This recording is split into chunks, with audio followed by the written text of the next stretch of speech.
Amém? Batalha espiritual, estratégias para que você possa vencer o inimigo. Sexta-feira passada nós falamos das armaduras, dos nossos aliados, né? Como saber que a gente está enfrentando uma batalha espiritual. A gente aprendeu muita coisa.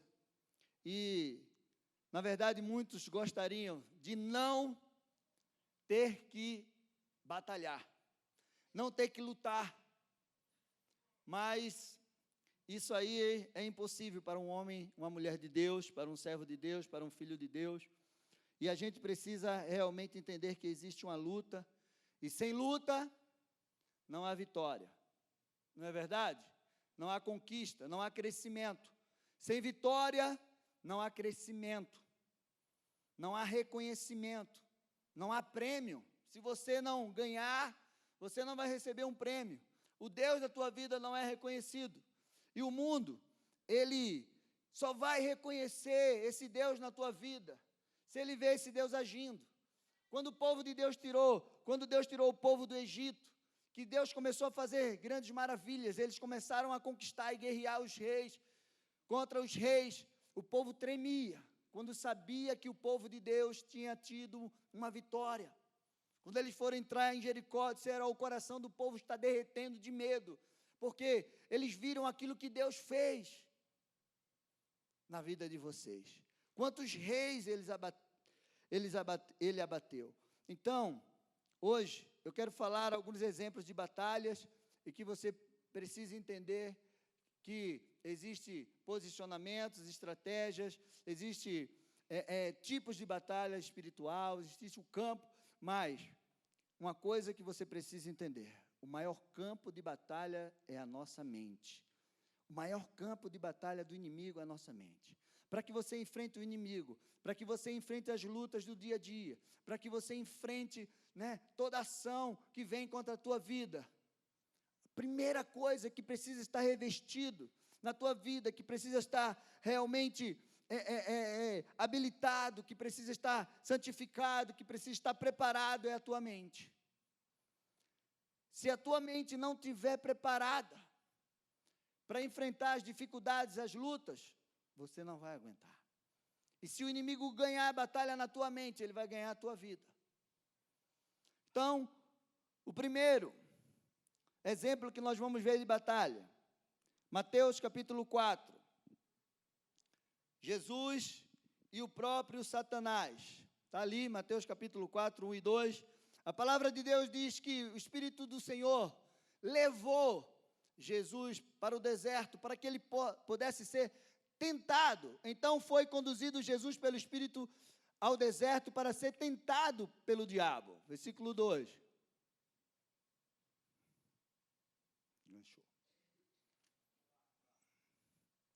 E tendo jejuado 40 dias e 40 noites, depois teve fome.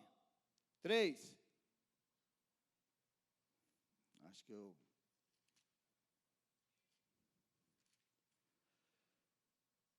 O tentador chegou-se a ele e disse, se tu és filho de Deus, manda que estas pedras se transformem em pães. Respondeu Jesus, está escrito, não só de pão viverá o homem, mas de toda palavra que sai da boca de Deus.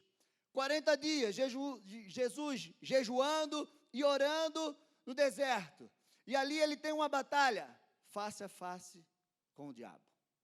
Você já imaginou você estar face a face com o diabo? Já? Jesus estava preparado para aquilo. Foi num momento de fraqueza, ele estava com fome.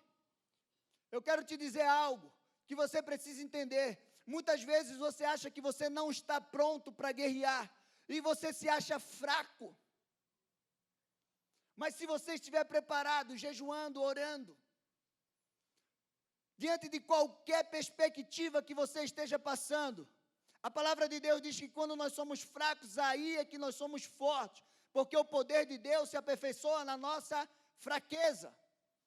Então, se você está se sentindo fraco, porque Satanás colocou na tua mente que você não vai conseguir, que você não consegue, que você é fraco, que você não tem condições de pelejar contra ele, de enfrentar essa luta, Saiba, não é a tua condição humana, mas é a tua condição em Deus que faz você vencer. E qual foi a estratégia que Jesus usou para vencer o diabo? Oração, jejum e a palavra. Vocês precisam entender que Satanás também conhece a palavra. E ele usou a palavra deturpada para tentar convencer Jesus. E ele entrou com uma pergunta, dúvidas. Se tu és, eu sou. Então, muitas vezes, Satanás olha para você e coloca na tua mente, se, e você engole o se. Eu quero te dizer, a dúvida não vem de Deus. Deus tem uma resposta para você, sim ou não. Espera, não vai, fica. Deus nunca vai dizer para você, se não conseguir, não. A dúvida não vem de Deus. Esse dia a gente estava conversando com o pastor, e é aquela coisa, na dúvida, não ultrapasse. E é exatamente isso. Eu quero te dizer que Jesus venceu, e eu quero falar para você, você precisa ter essa estratégia na tua mão. Essa é uma arma poderosa, jejum, oração e a palavra de Deus. Amém? A segunda batalha, essa batalha, esse profeta enfrentou no invisível. Ele não estava vendo nada, mas ele se propôs. Ele já tinha enfrentado outras batalhas. E esse profeta se chama Daniel. Daniel 10, versículo 10 ao 14. Daniel estava pedindo a Deus uma resposta. Ele se propôs a jejuar 21 dias e orar, porque ele queria receber uma resposta de Deus. Quantos aqui estão esperando uma resposta de Deus? Quantos aqui estão esperando a resposta de Deus? E de repente já faz 1 ano, 2 anos, 3 anos, 4 anos, 1 mês, 1 semana, e você acha que Deus não vai te responder, que Deus não está preocupado com você. Eu vou te ensinar agora, através de Daniel, como você vai vencer esse ataque do inimigo. Daniel 10, versículo 10 ao 14, diz assim: eis que certa mão me tocou, sacudiu-me e me pôs sobre os meus joelhos e as palmas das minhas mãos. Ele me disse: Daniel, homem muito amado, está atento às palavras que te vou dizer. Levanta-te sobre os pés, porque eis que sou enviado. Ao falar ele comigo esta palavra, eu me pus em pé, tremendo. Então me disse: não temas, Daniel, porque desde o primeiro dia em que aplicaste o coração a compreender e a humilhar-te perante o teu Deus, foram ouvidas as tuas palavras, e por causa das tuas palavras é que eu vim, mas um príncipe do reino da Pérsia me resistiu por 21 dias. Porém, Miguel, um dos primeiros príncipes, veio para ajudar-me, e eu obtive vitória sobre os reis da Pérsia. Agora vim fazer-te entender o que há de suceder a teu povo nos últimos dias, porque a visão se refere a dias ainda distantes. Desde o primeiro dia, mas houve uma batalha no mundo espiritual, onde o príncipe da Pérsia, se você se lembra, quando nós ministramos sobre os principados e potestades, desmascarando o reino das trevas, nós falamos sobre principado e potestade, e existem principados que governam nações, reinos, cidades, bairros, e você precisa entender isso. E esse anjo disse: Daniel, desde o primeiro dia, quando você começou a orar, a jejuar e colocar as tuas palavras diante de Deus, eu saí de lá com a resposta. Mas existe uma batalha no mundo espiritual, e eu precisei chamar o anjo Miguel para me ajudar nessa guerra. De repente esse anjo não era um anjo muito de guerra, era um anjo mensageiro, Mas ele disse, eu chamei Miguel, e Miguel veio e me ajudou, e eu estou aqui com a resposta daquilo que você estava colocando. Mas se você tivesse desistido, Daniel, de orar, de cumprir o propósito que você colocou diante de Deus, eu não teria chegado aqui. Essa é a minha tradução. Muitas vezes você se propõe a entrar numa guerra, esperando resposta de Deus por algo, e aí está demorando demais. Mas eu quero te dizer, meu irmão, você precisa entender que está existindo uma batalha lá em cima. E se você parar de orar, se você parar de jejuar, se você desistir no teu propósito, essa resposta não chega. Porque essa batalha, meu filho. Versículo 20 e 21. O anjo diz, eu vou voltar. E eu vou voltar a pelejar novamente. Preste bem atenção. Ele disse, sabes por que eu vim a ti? Eu tornarei a pelejar contra o príncipe das Pérsia. E saindo eu, eis que virá o príncipe da Grécia. Mas eu te declarei o que está expresso na escritura da verdade. E ninguém há que esteja ao meu lado contra aqueles, a não ser Miguel, vosso príncipe. Você realmente, meu amado, precisa entender que a resposta de Deus, ela vai chegar na tua vida, mas que a guerra, ela não vai parar. Da mesma forma que o anjo guerreou para vir, ele vai ter que guerrear para voltar. E quando sair aquele principado, vem outro principado querendo guerrear.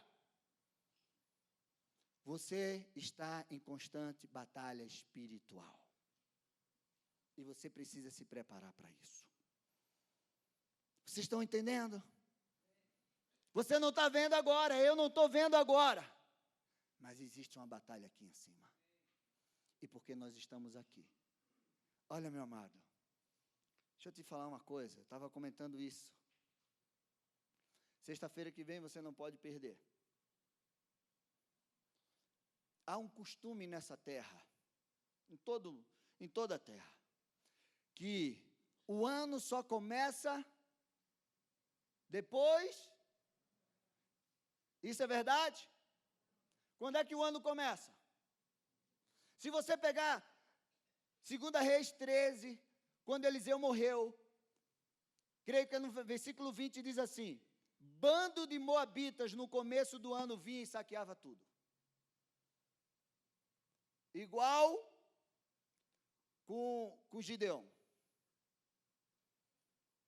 E existe essa cultura, mas isso não é um costume do céu, isso é um costume do inferno. E muita gente está paralisada a partir de agora. Começou dezembro, paralisou tudo. E só vai se mover depois do carnaval. Você já perdeu 3 meses aí praticamente da tua vida. Satanás rouba tudo. E por que ele investe tanto no começo? Porque você faz promessas, você faz voto, como o pastor falou. Você, o ano que vem eu vou fazer isso, eu vou fazer aquilo, eu vou começar o ano arrebentando, orando, lendo a Bíblia, até jejuando, tal, malhando, fazendo dieta. Eu vou arrebentar, não vou faltar um culto na igreja. Começo do ano ele já te rouba tudo. Eu vou trabalhar, eu vou crescer profissionalmente, eu vou fazer. Não, só depois do carnaval. Aí ele já roubou você. Porque Satanás gosta de roubar no nascedouro, no começo. Porque se ele te roubar no começo, as tuas forças será difícil se levantar no meio. Mas se ele não conseguir te roubar no começo, você vai chegar até o fim. Você precisa entender isso. O ano vai terminar quando der 11 horas, 59 minutos e 59 segundos e 59 milésimos. Meia-noite começa o teu ano. Meia-noite e 1 começa o teu ano. E é um ano de bênção sobre a tua vida. É um ano que você tem que se levantar. É um ano que você vai viver a restauração do Senhor na tua vida, na tua casa, na tua família, no teu trabalho. Você precisa tomar posse disso. Não deixe que esses bandos de moabita invada a tua vida no começo do ano e roube tudo que você plantou no mundo espiritual de promessas para a tua vida.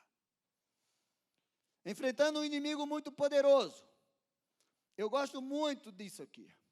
Isso aqui, esses dois últimos que eu vou falar agora, ele nos dá uma palavra poderosa em meio a uma guerra. Rei Ezequias, um rei fiel a Deus, enfrentando uma grande ameaça. Senaqueribe, um inimigo cruel e muito numeroso. 2 Crônicas 29. Estratégia para vencer esse inimigo, que é muito poderoso, que já tem derrotado todos ao teu redor, e agora só falta você. Tinha Ezequias 25 anos de idade quando começou a reinar, e reinou 29 anos em Jerusalém. Sua mãe se chamava Abia e era filha de Zacarias. Fez ele o que era reto perante o Senhor, segundo tudo quanto fizera Davi seu pai. Ezequias fez tudo o que era reto perante o Senhor, restaurou o templo, os cultos, as ofertas, os levitas, ele fez tudo. 2 Crônicas 32, depois diz assim: depois dessas coisas e desta fidelidade, veio Senaqueribe, rei da Síria, e entrou em Judá, acampou-se contra as cidades fortificadas e intentou apoderar-se delas. Depois que Ezequias fez tudo o que era certo, restaurou o templo, os levitas, as ofertas, as contribuições, ele andou certinho no caminho do Senhor, estava vivendo o auge do seu ministério. Aí a palavra diz assim: depois dessas coisas e dessa fidelidade. O que é que a gente aprende com isso? Meu amado, você pode ser fiel a Deus 101, 110%.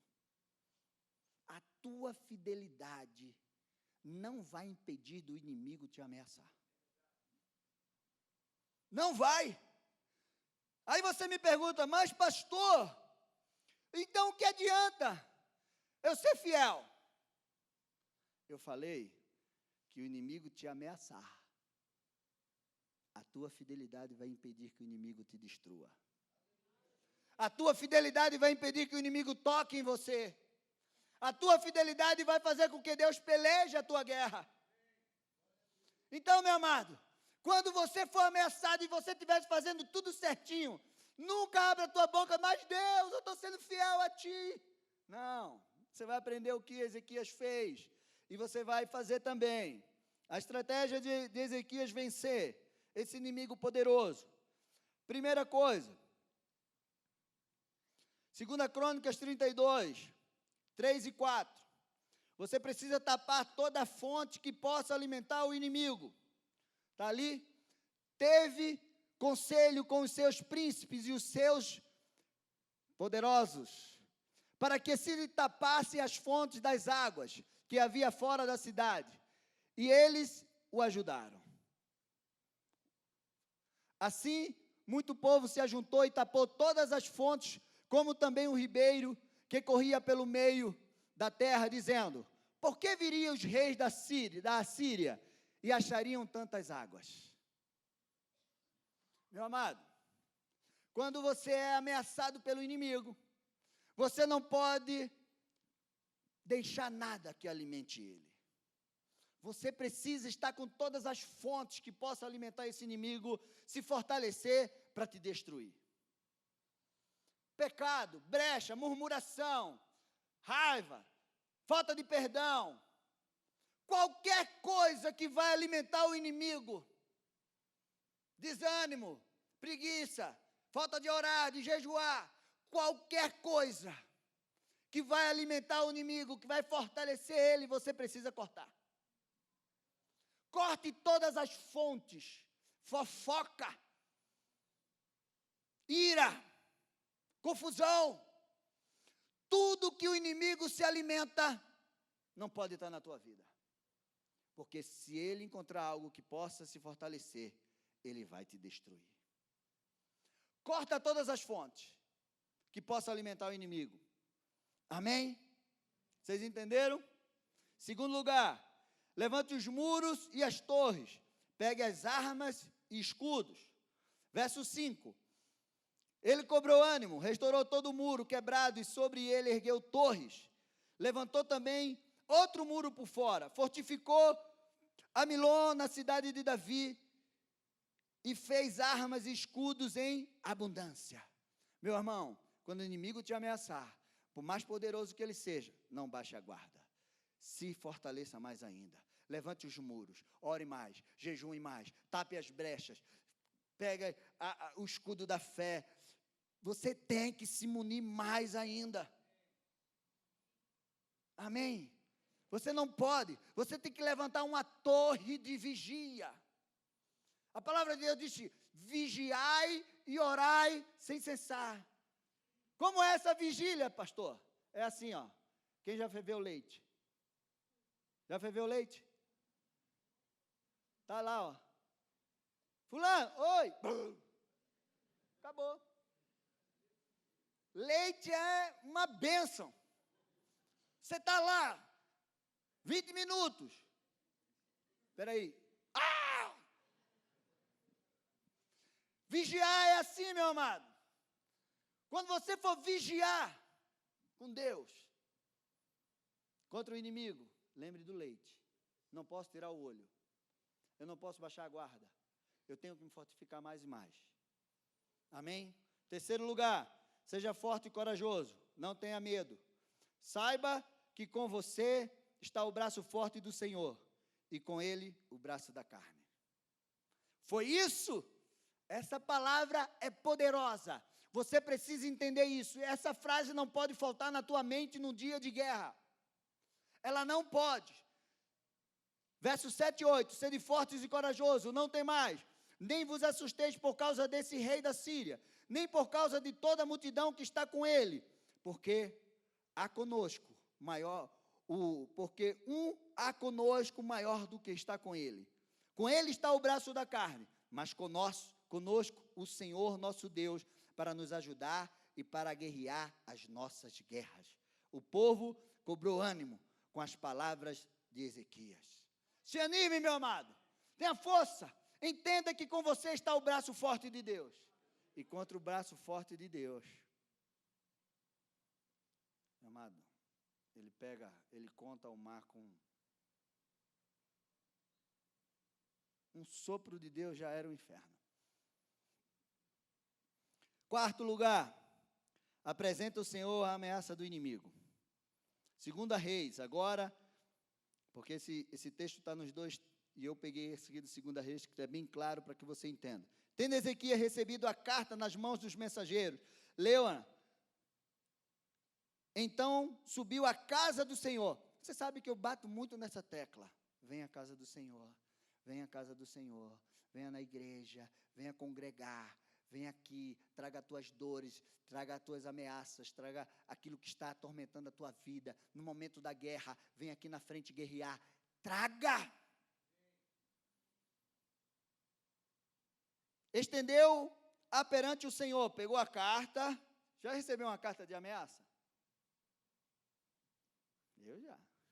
Então subiu à casa do Senhor, estendeu perante o Senhor e orou perante o Senhor, dizendo: ó Senhor Deus de Israel, que estás entronizado acima dos querubins, tu somente és Deus, e todos os reis da terra, tu fizeste os céus e a terra. Inclina, Senhor, o ouvido e ouve. Abre, Senhor, os olhos e vê.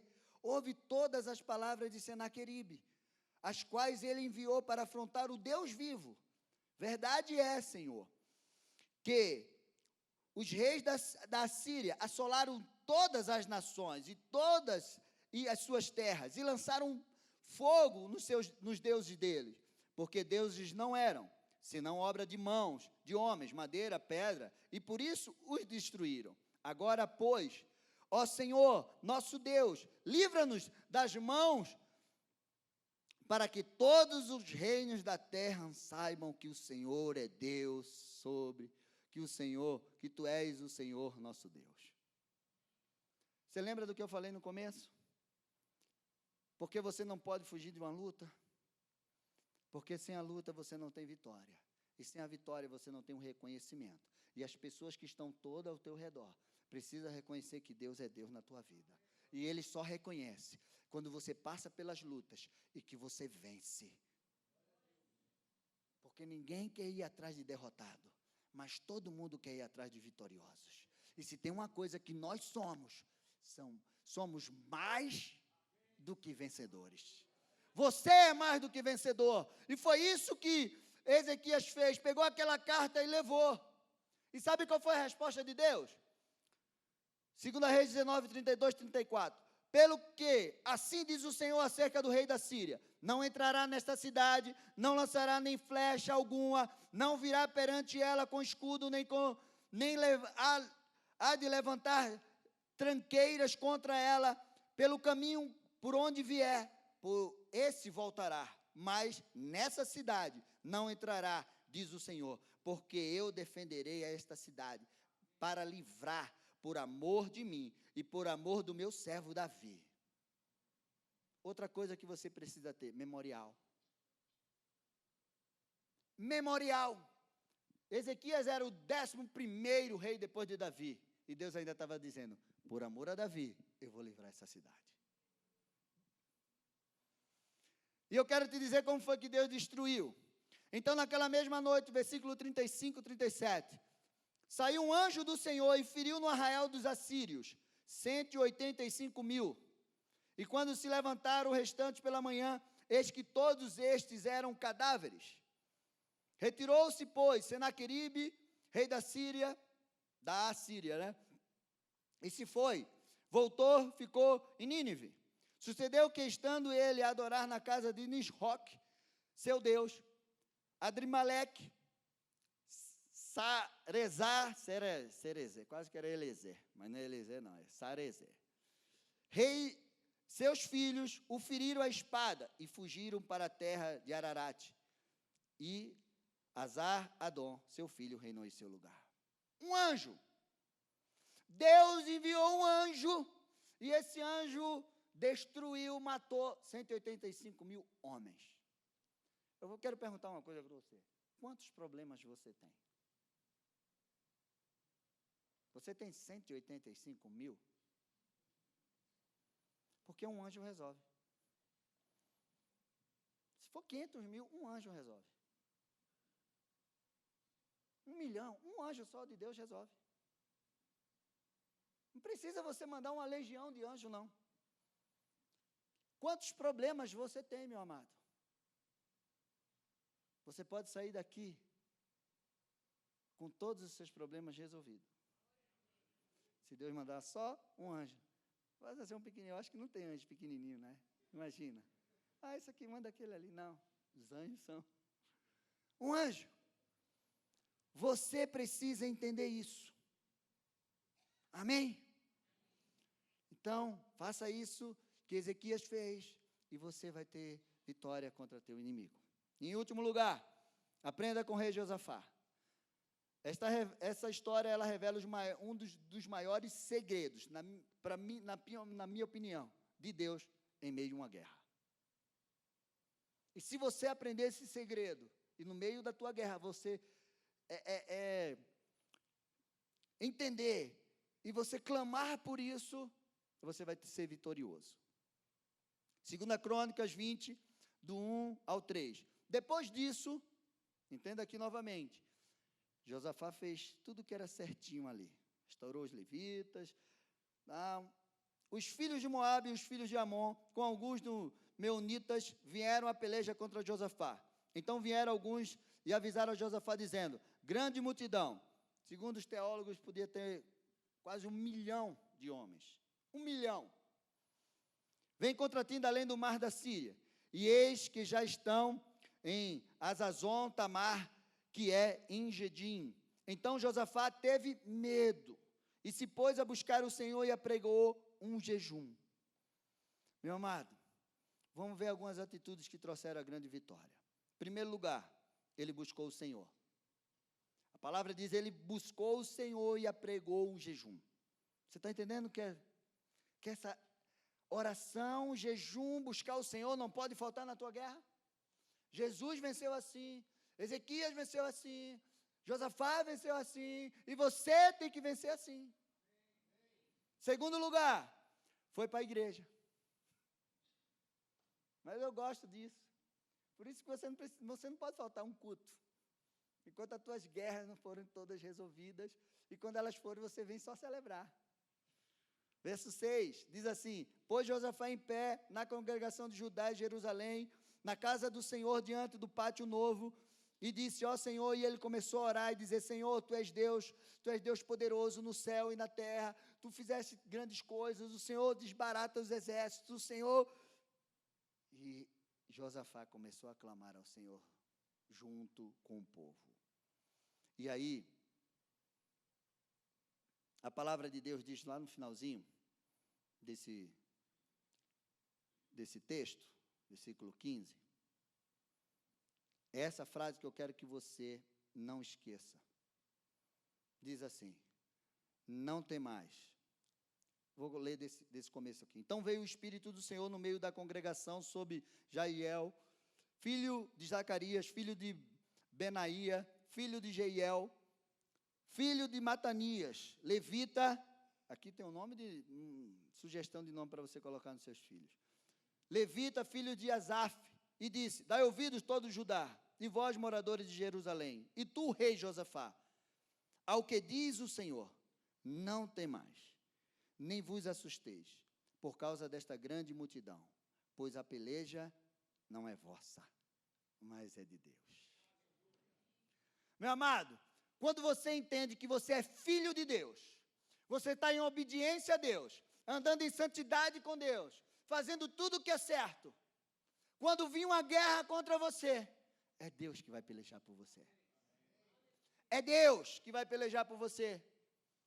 Não é você que vai pelejar. Você tem que só tomar posição, que é o terceiro passo. A ordem foi: vá ao encontro e tome posição. Amanhã descerás contra ele. Versículo 16 e 17. E eis que somem pela ladeira de Giz. Encontrá-los-eis no fim do vale, defronte do deserto de Jeruel. Neste encontro não tereis que pelejar. Tomai posição, ficai parado e vede o salvamento que o Senhor vos dará. Ó Judá e Jerusalém, não temais, nem vos assusteis. Amanhã sairá ao encontro, porque o Senhor é convosco. Agora você tem que tomar posição. Não pense que você vai ganhar a guerra deitado em casa, trancado no seu quarto, chorando, não. Deus vai dizer para você: vá em frente, saia do quarto, levante da cama, pare de chorar, vá enfrentar, vá pelejar contra o inimigo, porque nessa guerra eu vou com você. Começa a marchar. É isso mesmo. Pastor, toda sexta-feira ensina vocês a marcharem aqui. Então você tem que marchar mesmo na sua casa, ungir a sua casa, guerrear. Você tem que tomar posição. Quarto lugar e último: adore ao Senhor em meio à guerra. Verso 19 e 21. Dispuseram os levitas, os filhos dos coatitas e coreitas, para louvarem ao Senhor Deus de Israel em voz alta, sobremaneira. Pela manhã cedo se levantaram e saíram ao deserto de Tecoa. Segundo os estudiosos, eram 20 quilômetros que eles tinham que andar, até chegar nesse lugar. Ao saírem eles, pôs-se Josafá em pé e disse: ouve-me, ó Judá e vós, moradores de Jerusalém, crede no Senhor vosso Deus, estarás seguros. Crede nos vossos profetas e prosperareis. Você já imaginou isso? Você crê na palavra profética? Quando alguém lança uma palavra sai do altar para a tua vida, você se agarra a essa palavra. Aconselhou-se o povo e ordenou os cantores para o Senhor, que vestido de ornamentos sagrados e marchando à frente do exército, louvaram a Deus, dizendo: rendei graças ao Senhor, porque a sua misericórdia dura para sempre. Meu amado, no meio de uma guerra, você não tem que estar chorando embaixo da cama, lamentando. Você tem que se levantar, ligar o som bem alto, né, e louvar ao Senhor. Louvar ao Senhor, marchar. E você vai ver as fortalezas caindo por terra, o inimigo recuando e Deus dando grande livramento. Versos 22 e 24, a vitória.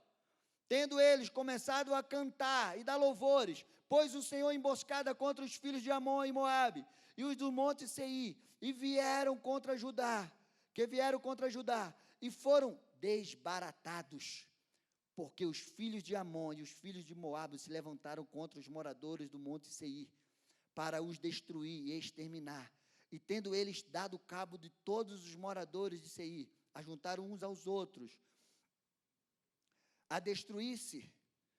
Tendo Judá chegado ao alto, para olhar para o deserto, procurou ver a multidão, e eis que eram corpos mortos que jaziam em terra, sem nenhum sobrevivente.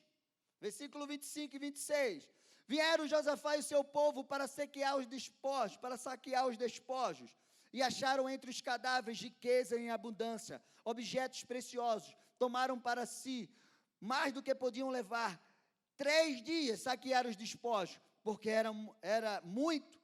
Ao 4º dia se ajuntaram no Vale da Bênção, onde louvaram ao Senhor. Por isso chamaram aquele lugar Vale da Bênção até o dia de hoje.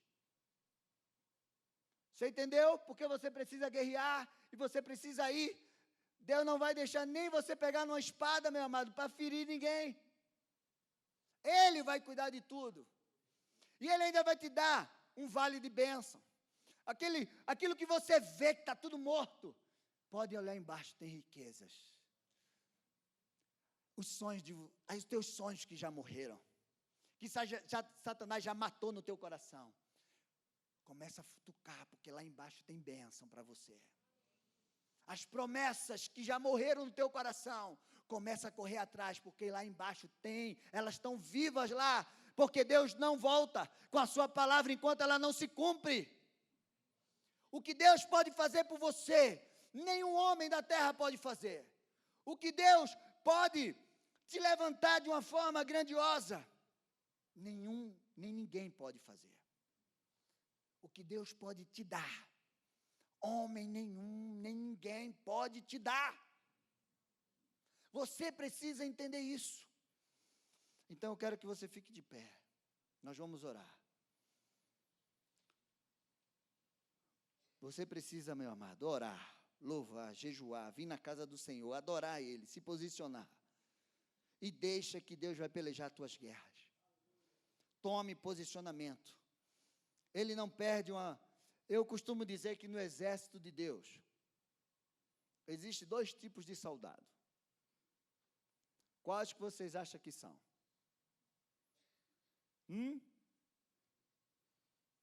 Quais? O vencedor? Qual é o outro? E o desistente. Porque com Deus a gente não perde. Não existe perdedor. Você não perde, você desiste. E os homens e as mulheres que estão aqui e dessa igreja são aqueles que não voltam atrás, que não desistem para a perdição. Amém? Então, vamos louvar ao Senhor. Enquanto nós vamos louvar, eu quero que você venha aqui na frente, colocar as tuas ameaças, as ameaças do inimigo sobre a tua vida aqui. Faça como Ezequias, traga aqui aquilo que tem te ameaçado, nós vamos orar, e em nome de Jesus, Deus vai desbaratar os exércitos que estão contra a tua vida, em nome de Jesus Cristo. Você precisa guerrear, tomar posição, é a hora de você tomar posição, é agora. Venha, vamos orar aqui. Deixa o Senhor pelejar a tua guerra. Você precisa usar essas estratégias. E a estratégia é orar, é louvar, é colocar diante de Deus.